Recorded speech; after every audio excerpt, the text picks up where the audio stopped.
Itangazo rya polisi y'u Rwanda. Polisi y'u Rwanda yatangaje ko ibinyabiziga biri kwiyongera mu muhanda ari nako impanuka ziyongera mu muhanda.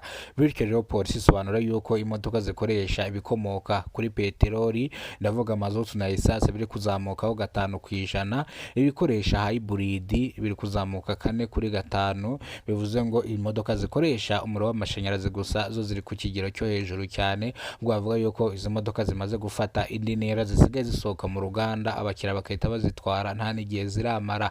Polisi ivuga yuko izi modoka zikoresha umuriro w'amashanyarazi ari nazo zigomba gukorera no mu mujyi wa Kigali kubera ko zitangiza ibidukikije. Ziri kugurwa rero 70% zirimo zirashyirwa mu muhanda, ariko polisi ivuga yuko kugira ngo ikirere gihumanye, izi modoka z'umuriro zikoresha hybrid nizo zakabaye zisohoka ari nyinshi cyane kugira ngo twirinde guhumanya ikirere. Bityo rero polisi y'u Rwanda yatangije gahunda yagerayo amahoro kugira ngo ikangurire abashoferi n'abamotari kujya kwirinda impanuka zikunze kubera mu mihanda, kubera ko buriya ngo abamotari nibo bakunze guteza impanuka mu muhanda.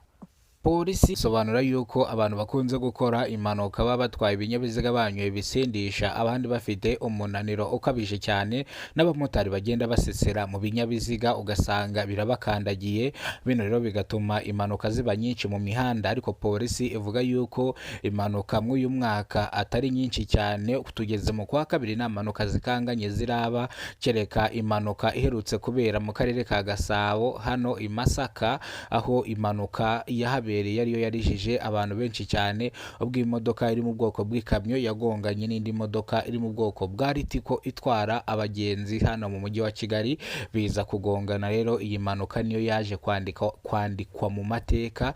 Iyi mpanuka niyo yarijije abantu benshi, iyi mpanuka yatumye benshi bava mu byabo, iyi mpanuka yakomerekeyemo abantu benshi batagira ingano, ndetse ambulance zazaga zitwara zijyana ku bitaro kubera ko hari hakomerekeyemo abantu benshi cyane. Iyi mpanuka rero niyo bavuga yuko yabaye mw'uno mwaka, ikareza abanyarwanda benshi cyane ndetse gatera n'abantu benshi ubwoba.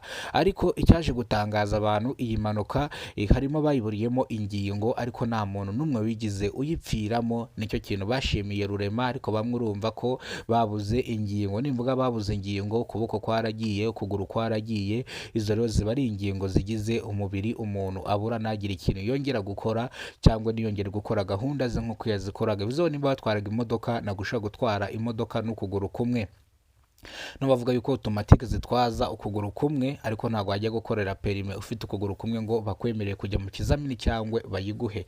Bivuze ngo rero iyi mpanuka niyo yarijije abantu benshi cyane. Reka nze mbanze mbashyirireho iyi mpanuka mubanze muyirebe nk'uko muri kubera kuri kamera za Kidasamura TV Rwanda. Ndashyiraho amashusho, ntabwo ndibushyiraho video kuko video ntabwo ziba zemewe kuzishyiraho. Iyo ushyizeho video baraguhana. Kwerekana imirambo, ariko gusa twerekana imodoka gutya zagonganye, tukerekana imirambo ho gakeya, ariko ntago biba byemeye kwerekana imirambo kuri kamera, kuba ari ugutera ubwoba abanyarwanda. Bino rero bituma YouTube iguhana bitewe yuko uba wubahirije cyangwa uburenze ku mategeko ya YouTube.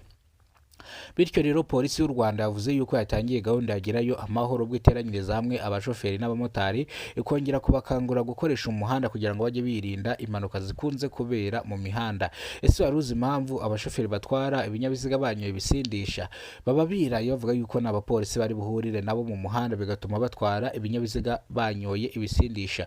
Bino rero polisi yavuze ko uzafatwa azahanwa agatabwa muri yombi, uzafatwa anyoye ibisindisha. Bityo rero polisi yatangiye gukaza umutekano impande n'impande, ubwo abapolisi bafite uduteste dupima yuko abantu batanyoye ibisindisha. N'uwakoze impanuka barabanza bakamupima bakareba nimba atanyoye ibisindisha.